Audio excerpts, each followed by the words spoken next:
Graça e paz da parte do nosso Senhor e Salvador Jesus Cristo. Para basearmos o nosso vídeo hoje, João 5,39, que diz: examinais as Escrituras, porque julgais ter nelas a vida eterna, e são elas mesmas que de mim testificam. Hoje nós vamos falar sobre algo muito maravilhoso, Algo que o Senhor me mostrou certa oportunidade. Certamente você já ouviu falar na linha do Equador, Esta linha que divide o planeta Terra em duas partes, hemisfério sul e hemisfério norte. É uma linha, a princípio, ela é imaginária, É algo que apenas faz uma divisão das duas partes da Terra. Ela fica bem no centro. Mas, na verdade, ela não é imaginária. E não tem a finalidade somente de dividir, e sim de separar o mundo natural e o mundo espiritual. Ou seja, nos mostrar que há dois mundos, que existe o mundo natural e também existe o mundo espiritual. Deus me mostrou isto certa oportunidade. A partir daquele momento comecei a compreender certas coisas, E o Espírito Santo me levou a entender a linha imaginária. Então, para tudo existe uma separação.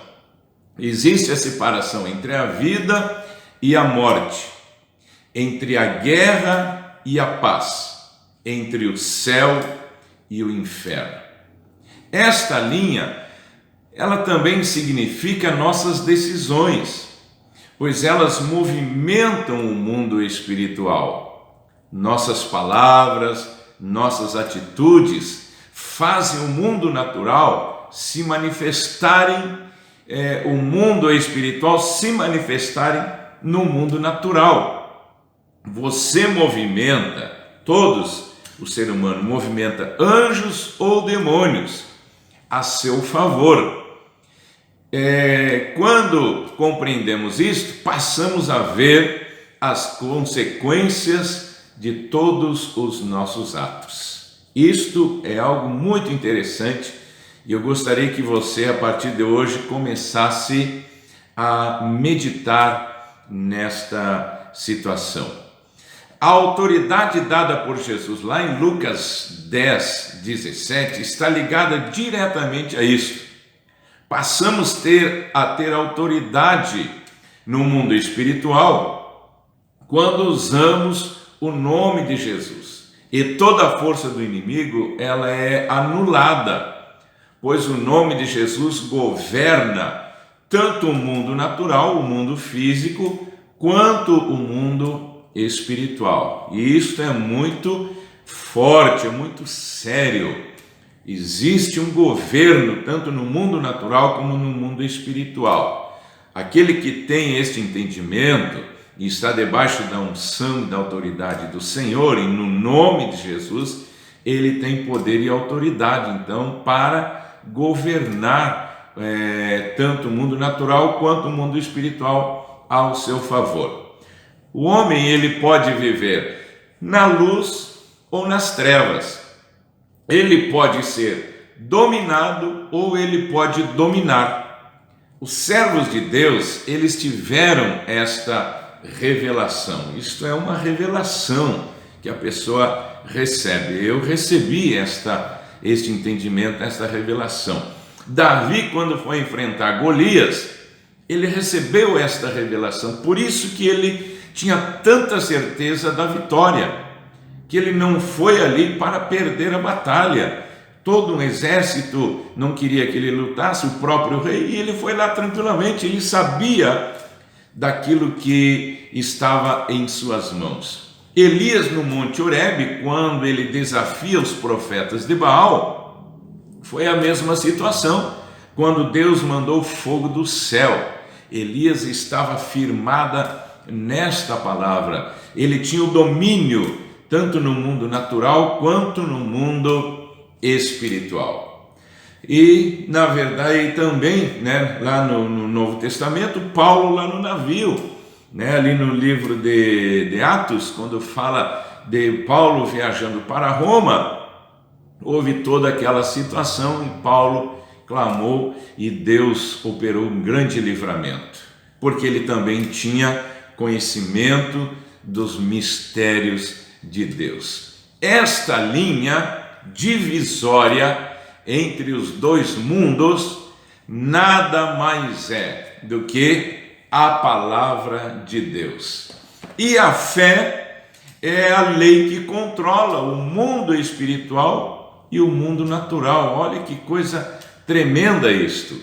A lei da física mostra a velocidade de um objeto entre dois pontos. Por exemplo, um carro, um avião, o lançamento de uma pedra ou o lançamento de uma flecha.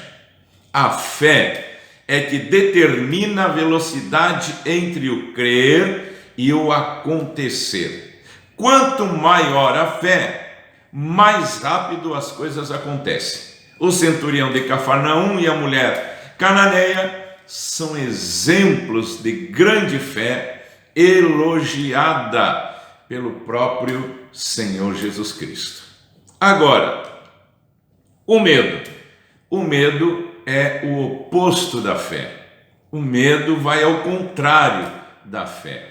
É que nem, por exemplo, uma pessoa entrar num carro de Fórmula 1 que anda a 300 km por hora e a pessoa, por medo, anda a 80, né? Ela tem em suas mãos um veículo grande, forte, capaz, mas o medo não lhe deixa ir mais adiante. O que acontece? Nossa mente tem que ser alimentada pela fé, pois apenas nós não mudamos as coisas que já estão determinadas por Deus. Tempos e épocas que são de exclusiva autoridade do Criador. O homem comanda os dois mundos, o natural e o espiritual. O caos, a bagunça, acontece pela falta de governo do mundo espiritual. A terra, lá no livro de Gênesis, diz que ela estava sem forma e vazia, quer dizer, sem governo. Deus, através da palavra, governou o mundo espiritual e o natural, colocando ordem no caos. O homem, ele tem que governar todas as áreas da sua vida: família, saúde, finanças, área sentimental e área espiritual. Aí eu pergunto: quem dirige você? A fé ou o medo? Exerça a fé com autoridade. Traga à existência as coisas que não existem. Mude situações. Transforme o caos, que muitas vezes está sobre a sua vida, em uma vida abençoada. Eduque a sua vida para o melhor. Romanos 10:17. A fé vem pelo ouvir e o ouvir pela palavra de Deus. E Paulo fala aos Romanos 12:2. Não vos conformeis com este século, mas transformai-vos pela renovação da vossa mente. Para quê? Para que experimenteis a boa, perfeita e agradável vontade de Deus. Então, não deixe de você usufruir do melhor de Deus. Esta mensagem é para despertar você, para você entender que a parte de Deus Ele já fez. Agora nós temos que fazer a nossa. Podemos ter uma vida abundante. João 10:10. Jesus disse: eu vim para que tenham vida e a tenham em abundância. só que nós temos que fazer conforme a palavra de Deus. Que Deus te abençoe, ilumine tua mente, abra o teu entendimento e você usufrua o que Deus tem de melhor para a sua vida. Até uma próxima oportunidade, se Deus assim permitir. Amém.